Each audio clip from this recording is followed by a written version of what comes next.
మాకైతే అర్థం కాలేదు. మేమైతే వేయలేదు. ఆల్రెడీ మేము పోయినసారి ఇందులో శనక్కాయ ఎత్తడం జరిగింది. చూడండి, శనక్కాయ ఎత్తడం జరిగింది. మళ్ళీ వచ్చేసి తిరిగి అదే మొలిచింది. ఇప్పుడు దీన్ని ఏం చేయాలో అర్థం కాక అలానే వదిలిపెట్టాము. ఇది అరటి చెట్లు పెరగనీయకుండా చేస్తుంది అని ఆలోచన చేసాము. ఆడికి చెట్లు అయితే బాగానే పెరుగుతున్నాయి.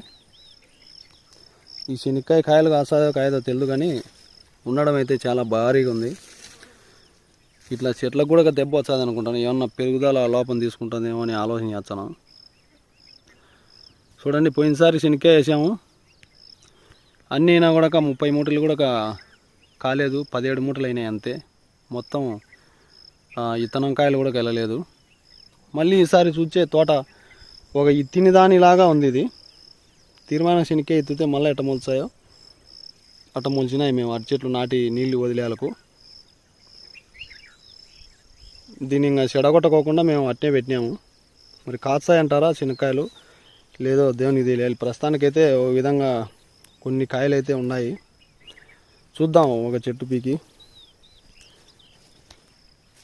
చెట్టుకు, అది కూడా శనక్కాయ చెట్టు, అరటి చెట్టుకు అడ్డం ఉండేది పీకుదాం. మాత్రం కొన్ని, ఇదైతే చాలా చిన్నవి కొన్ని ఉండేది. ఇది చచ్చిపోయిన చెట్టు పీకుదాం.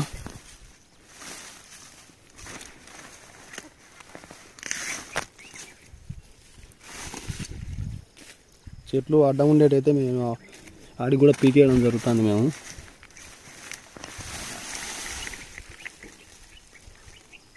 చూడండి ఫ్రెండ్స్, ఆ మాత్రం అయితే కాయలు అయితే ఉన్నాయి. కొన్ని బాగా కాసినాయి, కొన్ని సరిత కాయలేదు. పశువులకు మేతగా అయినా ఉంటుంది అనుకున్నాం మేము. మాకు ఎనుములు ఉన్నాయి కాబట్టి. చూడండి, మళ్ళా పూర్తిగా భూమిలోని ఇత్తనాలు పోయినాయి. డ్రిప్పు లేటర్ లాగి నీళ్లు వదిలి అరటి చెట్లు నాటడం వల్ల ఎక్కడైతే నానిందో అక్కడ మొత్తం పూర్తిగా శనక్కాయ మొలిచింది. ఈ మధ్యలో కూడా తడిపింటేనాక అంతా మొలిచేదేమో. పీకేలాక అలానే పెట్టినా. ఇప్పుడు ఇది అంతర పంటలాగా ఉంది. ఉండడం చూసేదానికేమో బాగానే ఉంది. మరి ఏమాత్రం కాస్తుందో ఫ్రెండ్స్ అర్థం కావడం లేదు.